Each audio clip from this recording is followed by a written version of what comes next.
Hello friends, welcome to my mini kitchen. আজ আমি দোকানের স্টাইলের মোচার চপ করে দেখাবো।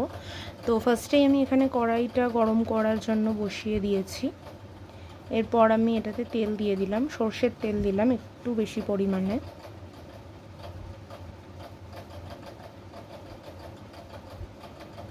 এবার এটার মধ্যে আমি আদা রসুন ভালো করে চপড করে রেখেছিলাম, সেই চপটের পুরো ভাগটাই দিয়ে দিলাম।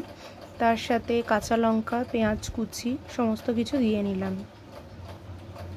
দিয়ে এটাকে ভালোভাবে ভাজা করতে হবে, তাড়াতাড়ি যাতে নরম হয়ে যায়। তার জন্য সামান্য পরিমাণে নুনও আমি দিয়ে দিলাম টেস্ট অনুযায়ী। দিয়ে আবারও ভালো করে নাড়াচাড়া করে নিচ্ছি।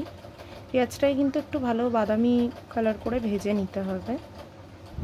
ভালোভাবে ভাজা করা হয়ে গেলে আমি এখানে দিয়ে দিলাম ধনে জিরের গুঁড়ো,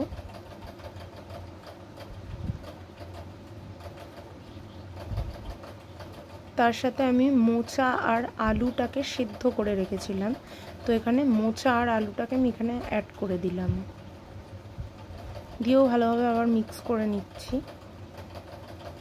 আর একটু আলুগুলোকে অল্প অল্প প্রেস যাতে মিক্সটা ভালো হয়। এরপর আমি এখানে হলুদ অ্যাড করে দিলাম, দিয়েও ভালোভাবে মিশিয়ে নিয়েছি। তারপরে আমি এখানে ভাজা মশলা, যেটা আমি সব রান্নায় ইউজ করি, হোমমেড, ওটা দিয়ে দিলাম। তার সাথে গরম মশলাও দিয়ে দিলাম, দিয়ে আবারও ভালোভাবে মিক্স করে দিচ্ছি সব মশলাটা একসাথে। আর বারবার করে কিন্তু আলুটাকে আমি প্রেস করতে থাকছিলাম, কারণ এটা সবটা একসাথে আমাকে মাখতে হবে। ওপর থেকে আমি ধনেপাতা চপড করা ছিল সেটাও দিয়ে দিলাম। তো আমাদের এখানে পুরটা রেডি। এটা কিন্তু তরকারি হিসেবেও সার্ভ করতে পারেন, খুবই টেস্টি হয় খেতে। তো এবারে আমি যেটা করব, এবার পুরটা বানিয়ে নেব ভালোভাবে। আমি এখানে বিস্কিটের গুঁড়ো দিয়ে এটাকে ভালোভাবে মাখবো। বিস্কিটের গুঁড়োটা এটার মধ্যে অ্যাড করে দিলাম, বা ব্রেড ক্রাম্বস দিয়েও করতে পারেন। বিস্কিটের গুঁড়োতে কিন্তু বাউন্ডিংটা ভালো হবে। তো আমি একবারে গড়ে নিয়েছিলাম চপের আকারে। এখানে কিন্তু ময়দা বা কর্নফ্লাওয়ার বা কোনো রকমের বেসন ইউজ করিনি, এটা শুধু বিস্কিটের গুঁড়ো দিয়েই করেছিলাম। ডিপ ফ্রাই হবে, সেই জন্য একটু বেশি পরিমাণে সাদা তেল গরম করাতে বসিয়ে দিয়েছিলাম। এই যে আমি চপের আকারে গড়ে নিয়েছিলাম, সেগুলোকে কিন্তু আস্তে আস্তে ভেজে নিচ্ছিলাম।